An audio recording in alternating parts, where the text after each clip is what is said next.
Gamitin ang balat upang gabayan ang mahika sa katawan. Hydro-element ng kaagnasan pisikal na kulay van paminta malaking pagbabago ng takot sinabi ito ay humahantong sa magic sa katawan. Baliw ka at gusto mo na talaga akong patayin. Lovelong sabi na kulong ka na ngayon sa iyong katawan. Pero pressure lang.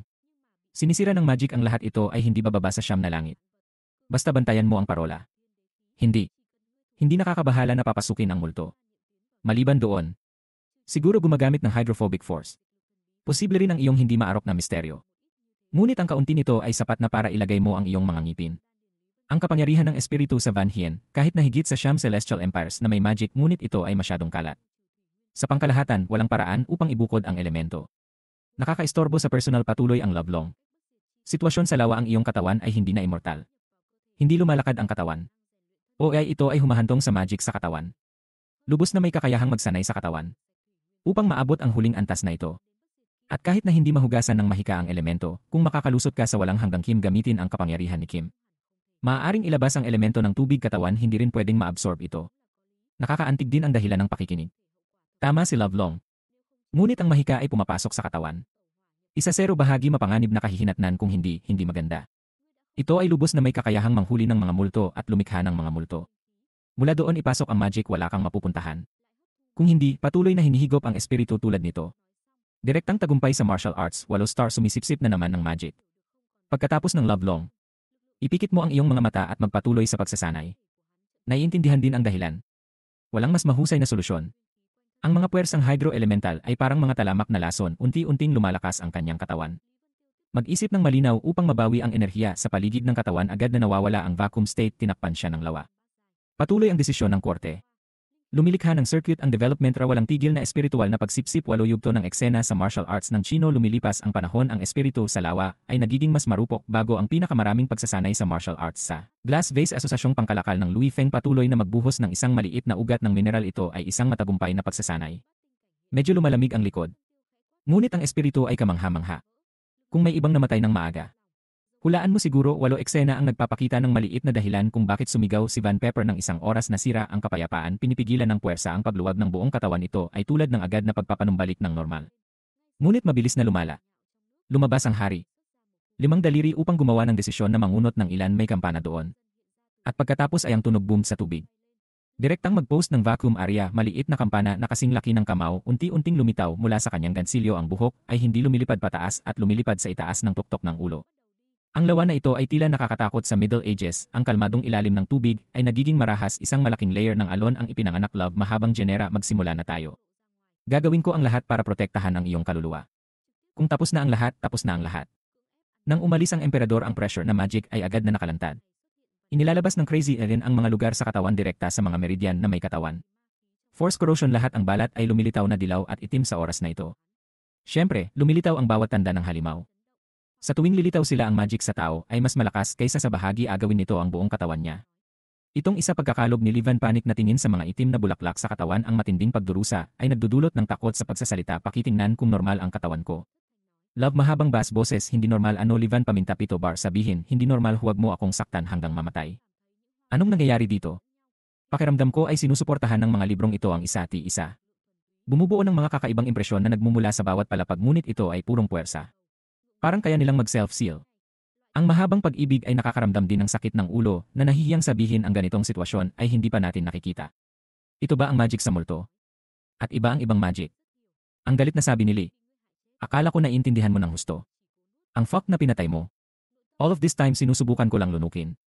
Ang kanyang loob ay tumaas sa isang pakiramdam ng kawalan ng kakayahan nagsimulang magtiyaga hanggang dulo hindi nawawala ang espiritu ng dagat kaya hindi naman big deal. Mas pinahabang magic unti-unti din dramatic corrosion hydro-element sa mga tao dalawang. Kamay niya ang nagsagawa ng magic show.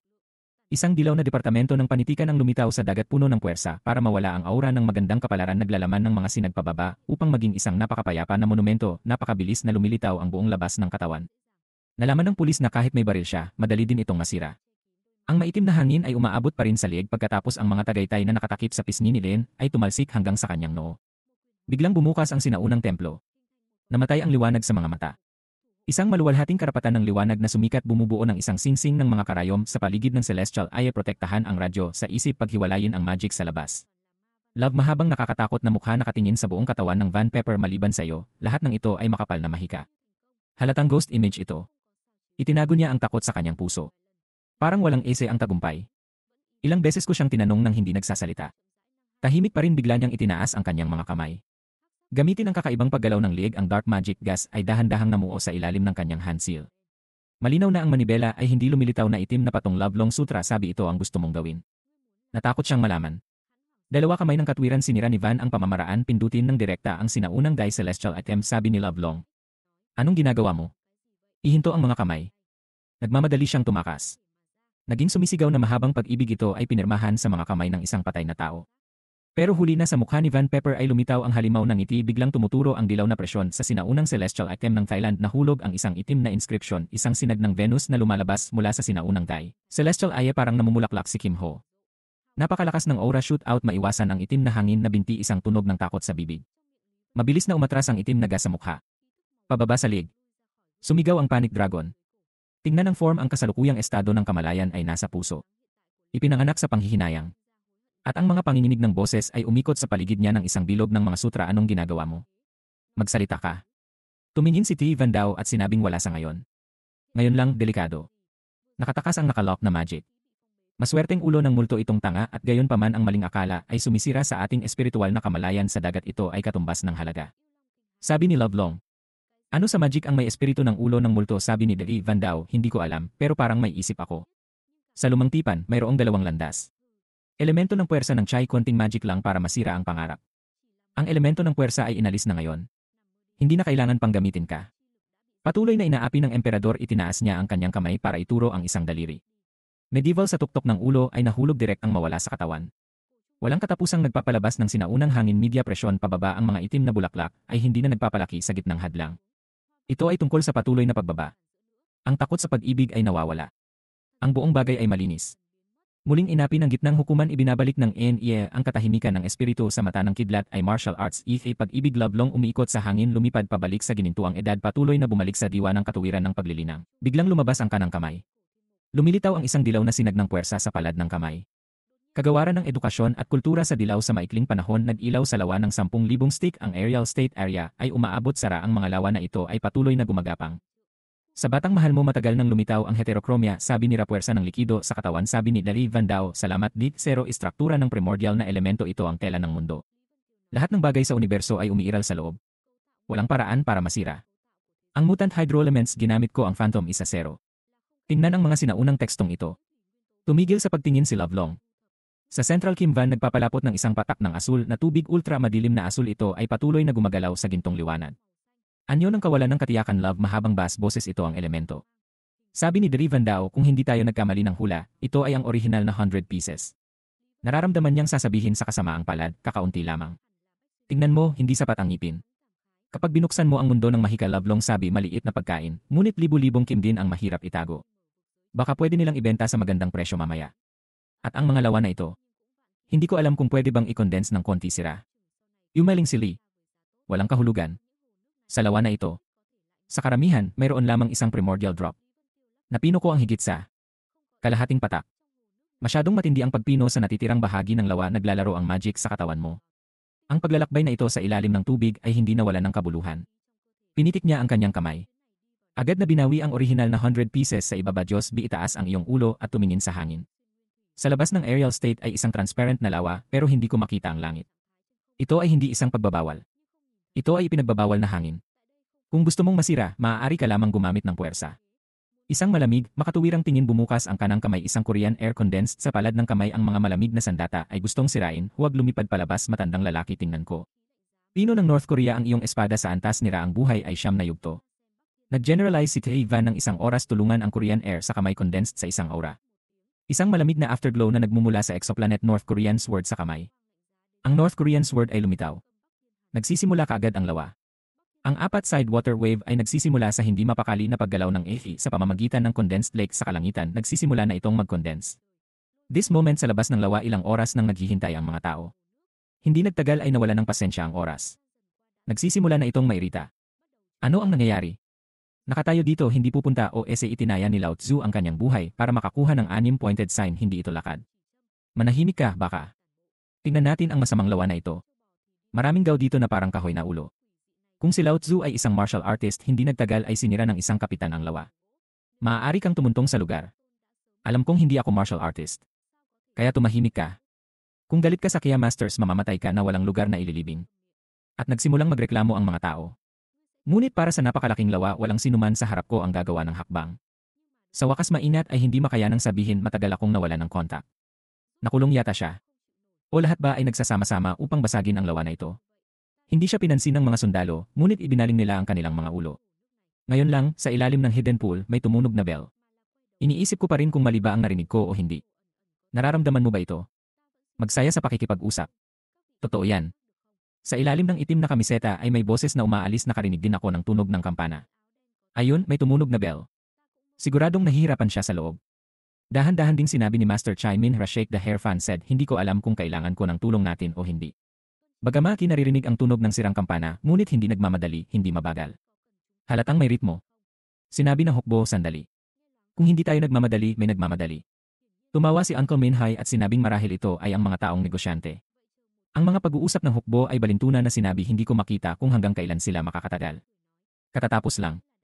Higit sa 1-0 puwersang pangkalakalan dahil sa hangin dumating ang pinuno. Sa mukha na puno ng malamig na tawa, hayaang tumawa ng malakas silam sa di kalayuan, haha, bakit ang cool mong nakatayo sa gilid ng lawa, haha, malamig na tumawa ang mga sundalo. Ang pagtatago sa isang tabi ay mukhang pagod at ngayon ay lalabas na ako. Mahinang nagsalita ang pulang mukha. Hindi ko alam kung ano ang ibig sabihin ng may-ari nito. Isa lang itong lawa sa harap mo. Paano natin mapipigilan ang North sa pakikipaglaban? Tono ng kalawakan, bagong buwan at mas matagal pa, sabi ng hukbo, kung darating ang may-ari. Dapat mo ring alisin ang pagbabawal nito. Tumakas din ang lahat. Hayaang mag-cruise ang mga braso ni Lin at tumingin sa langit. Hindi ko alam kung bakit mo sinasabi ang mga salitang ito. Kailangang harapin ang malamig na bas tulad ng sinasabi ng galit na yelo upang makita ang panlilinlang at panlilinlang isa itong trade show. Huwag matakot na pagtawanan ang mundo. Nagmutate ang mukha ni Lord Lam, nag-flash siya sa galit at sinabi ang bawat salita. Maaari silang kumain ng masama. Sayang naman namatay ako sa sarili ko. Wala kang masasabing tae. Dahil ang masasamang salita ay kayang pumatay sa buong pamilya. Ang pinakamahalagang negosyo ay karangalan. Hindi maganda ang iyong karangalan. Hindi na kailangan kanselahin ng ibang tao ang iyong card. Nasira mo ang iyong kalamnan. Umupo ako at tumawa ng malamig. Naglakas loob ka lamang na pisilin ang malambot na rosas na prutas. Siya ay isang mahusay na bayani, syempre. Masyadong galit ang pulang mukha. Seryoso ang Aesthetic Crane, paano ang mantikilya? Maglakas loob na ituro ang pinuno ng pagdiriwang, ikaw ang trade force. Malinaw na nakatayo kasama ang hamak ng timog, isa kang taksil. Magsabi ng maraming salita. Ipapadala muna kita sa kanluran. Sa kanyang mga mata ay kumislap si Han Kuang, ang kamatayan at samahan ng kalakalan sa lalong madaling panahon ay namumulaklak sa buong damaaga o huli. Sila ay kinuha sa kanya. Sa tahimik na loob, mas handang hiramin ang pagkakataong ito para maingat na sirain, pabilisin ang proseso ng paglalaan, isipin ang martial arts atmosphere na ito sa taong bumaril. Straightforward na presyon agad na tumutok sa maingat na paglabas ng iyong mga ngipin at pagtawa. Kailangan mong makipag-usap sa presidente kung wala kang interes sa kumpanya. Huwag mo ring sisihin ang kumpanya. Hindi tayo tumatanggap ng pagmamahal. Ngayon, sisirain ko ang kalaban. Ipapadala kita sa langit. Ang dilim ng iyong hitsura ay dalisay. Nip zero din ito. Kung gusto mong makita ang mga bagay sa ilalim ng aking mga paa, paglingkuran mo ako ng komportable. Baka mapatawad mo ako kung hindi ako mamamatay. Dumating ang hangin sa kanya. Ang presyon ng mukha ay kailangang maputla at kumagat sa iyong mga ngipin, walang dugo sa mukha niya. Kahit na ang pakikipag-usap ay hindi karapat-dapat na pag-usapan. Itinaya niya ang kanyang buhay upang dalhin ang puwersa at sinubukang magsabi ng dalawang salita. Walang pinsala in the future, nagmamadali din ako. Pero hindi niya namalayan na nag-ingat na pala siya. Ngunit ang taong ito ay sumasama sa dahilan. Siyempre, unsuspecting friends, kaibigan niya ang kaibigan niya. Nagmamadali siyang tumingin sa kalaban. Deputy punong tagapagpaganap, itinaas ng mga sundalo ang kanilang mga ulo at sinabi, "O ang ganda ng panahon ngayon, haha, ito ay 1,000 milya ng walang ulap na espasyo, napakalinaw." Tumawa din si Chai Ming. Bakas din sa itsura ng dalawa ang ugali. Gawin ang panloob na hinaharap dong galit, hindi lamang wala na akong magagawa. Nakikita ng Diablo ang kanilang saloobin. Masikreto sa loob, sabi ng hangin sa itaas ng mga ulap, para magkaroon ng presidente ang Pangulo. Nakita rin ito ng lahat ngayon. Kailangang ayusin ng Pangulo ang iba. Pinsala sa ating mga interes. Asar talaga sa sukdulan, pinaparitan ko ang unyon ngayon para maalis ang taksil na ito. Kaya napakalinaw ng Pangulo. Ang kilusang ito ay ang pagpapala ng aking pag-ibig. Kailangan mong maging isang mahusay na pinuno. Malayo sa landas ng kasamaan, ngayon siya ay namatay dahil siya ay naghasik ng hangin at umani ng bagyo. Tama, lahat ay maaaring magpatotoo. Kung ang hinaharap ay may hindi etikal na debate sa isip ng tao, sumasang-ayon ang isang grupo ng mga mangangalakal, mukhang malamig ang lahat. Pinagmamasdan ng Diyos ang saya. Oriental na crane hindi ipinasok ng North Vietnamese ang kanilang mga kamay. Tumayo sa tabi ko ang mga ngalakal. Agad na huwag magpatuloy sa pagtataka tumatawa, humakbang pasulong. The more pressure piled up, mas mabangis na tumawa at sinabi kong mabubuhay ka laban sa akin, mamamatay ka. Mag-ingat ka, gusto ng Diyos na mamatay ka. Pinaluhod ka ng matanda. Nakita niya ang maingat niyang anyo na kinakagat ang kanyang mga ngipin sa sakit upang maiwasan ang kanyang kamahalan panloob na kasiyahan parang pusa at dagan na tumatawa. Haha, hindi na kailangang matakot o mag-alala pagkatapos mong mamatay. Lahat ng negosyo ng unyon ng manggagawa alagaan ko, haha, ligtas kang mamatay. Lumitaw ito sa balat ng langit. Gusto kong kumilos. Sa oras na ito ang langit ay umiihip, ang mga itim na ulap ay tumatakip sa kalangitan. Dumadagundong bawat kulog ay umaalingaw sa hangin, 8 direksyon, kung saan lumilitaw ang mga ulap maaliwalas ang langit na walang ulap noon ang panandaliang naging makapal na itim na ulap the more na kumikislap ang mga ulap. Ito ay patuloy na nakatutok sa lawa. Anong nangyari dito? Lahat ay natatakot na tumingala. Pinagmamasdan ang langit na nagiging dagat ng kidlat palakas ng palakas ang kidlat ng katalinuhan. Dahan-dahang nagiging asul sa kalaunan ay nagpapakita pa ng mga palatandaan ng pagiging lila. Nagsimulang umikot ang hangin at lupa. Anong nangyari? Ang tanga din ng hangin. Natigilan sa lugar ngunit nagulat si Chaimin. Ito ang may-ari. Sabi mo maganda ang panahon. Gawing muli ang kulay ng SA, pinandilatan siya ng mga sundalo. Ngunit sa mga mata na puno ng bigat na katitig sa mga ulap sa langit, ako ay natatakot. Lahat ay natatakot. Mabilis na pagwawaldas, 4 gilid, takot na biglang tamaan ng kuryente. Nataranta ang hukbo at galit na tumingin kay Lin Fei. Ano ang ginawa mo sa 7 taong gulang? Ano ang mga electric poles na ito? Maguguluhan din si Lam. Nakatingin sa kabila ng lawa ngayon, ang lawa ay patuloy na umiikot. Hindi na kasing tahimik ng dati. Sa ilalim ng presyon ng langit at lupa, ito ay lumiliit. Chay, ang dami mong kinukuha na kuryente. Sa kalaunan ay nakondensed sa isang tiyak na antas, ito ay nagiging pamalo ng kidlat. Tamaan, pindutin ang pinakamaraming ballroom sa garapon ng salamin para itong dragon head na humihila kay Long papunta sa lawa. Agad na ginawang asul ang buong lawa, nasira ang tubig. Parang salamin na biglang nabasag. Ang bula ay pumailang lang sa langit, abutin ang 4 na panig tulad ng ulan. Ang pinakamahusay na sandata sa garapon ng salamin ay 8 stage magic lamang. Paano mapipigilan ng essay ang pagbubuntis na mangyari matapos ihinto ang ilang pagsalakay sa buhay ay nasira sa doubling electric blue, isang imaheng katawan na lumilipad mula sa loob. Ang espada sa kanyang kamay ay kumikinang sa liwanag. Ang lahat ay ipinanganak sa gulat. Malalaking bukas na mag-aaral nakatitig sa pamilyar niyang katawan. Kailangang uminit ang mata, ang mga luhang umaagos ay nakipagkasundo sa bumabagsak na tubig, hindi nila matukoy ang isa't-isa. Ang imahe ng katawan ni Kia ay parang pagtapak sa kidlat. Bawat hakbang sa ilalim ng aking mga paa. Ngunit ito ay isang kidlat. Ibunyag ang larawan ng pinakamaraming view sa garapon ng salamin, ang boses ng Korean tape, hindi maganda ang tenga ko. Sinong nagsabi niyan ngayon lang? Gusto kong ipadala ang aking mga kaibigan sa langit. Saglit na namumukod tangi ang mataas na lalaking ito. Sinagnang kao, hindi inaasahan ng mga katabi ng crane na mamamatay sira. Iniwan ang mga starling na mag-isa na nakatayong mag-isa. Oriental na crane sa ilalim ng kanyang kapaligiran, hindi niya napigilan ang sarili. Ang mga mata ni Van Dao biglang tumingin sa langit. Sabi ng aircon Rowell, sira na naman ang presidente na nang istorbo sa akin. Gusto kong marinig ito ng kaunti pang malinaw. Ang buong katawan ng Great Crane huminto ang kanyang mga mata. Para bang siya mismo ang tinamaan. Ang buong katawan ay lubhang hindi natural. Isa siyang martial artist. Tinitigan ng isang martial artist, ipinanganak ng takot. Habang nagpanik ako sa loob, mas lumalabas ako sa likod. Hindi sabihin ang paglisan sa mundong ito ay hindi lahat ng sasabihin. Mata eyelid slivan paminta itinaas, hindi mahuhulaan na optical na pagbubukas at pagsasara, may kumikislap pa nga doon. Binaha ang photoelectric blue, lumiwanag siya tulad ng langit. Ang langit ay bughaw sa loob ng 1,000 milya. Bilyon-bilyong taon sa ngayon, ang planeta ay walang kamatayan. Sinasabi ng mga nagtitiis na puwersa na siya ay nagtagpo sa ilalim ng aking espada. Itinaas ni Leon Lai ang North Korean Celestial Sword, malamig na nakatingin sa ibaba. Disdain para sa pinsala, pakiramdam ng mga tao ay may yelo sa puso. Basta dumaan ka sa sarili mo. Alam ko kung gaano kasakit ang mga mata na yon. Isang kristal na espada, isang espada ang naputol sa North Korean Celestial Sword, ipinanganak ang aura habang ang tubig ay namumuo sa Kwang Chai Chai, parang mga bituin sa langit na nahuhulog sa lupa. Sa condensed sword body na Thian Loi Chai Force, naputol din siya ng espada. Isang laslas na espada out, lahat ay huminga. Ang oras sa sandaling ito ay hindi kumikibo. Isang espada na lang ang natitira sa langit. Walang Lai. Wala nang natira. Condensed sword aura crystal shot out Chai, ang katawan ng Oriental Crane ay muling nabuo, isang espada ang iginuhit patungo sa kanya. Natakpan ito ng espada ng liwanag. Alam ko kung gaano kalakas ang espadang ito. Ito ay hindi lamang ang asul na ilaw. May garden sa paligid. Patuloy na lagyang muli ang espasyong ito kahit martial artist siya. Sa puso ko ipinanganak din na walang magawa at desperado gas death spills ang buong katawan, hindi matandang lalaki ay martial son that star hegemony one way paano mamamatay ang sa kamay ng martial arts na baliw siya sa sandaling. Lumitaw ang pakiramdam ng kamatayan,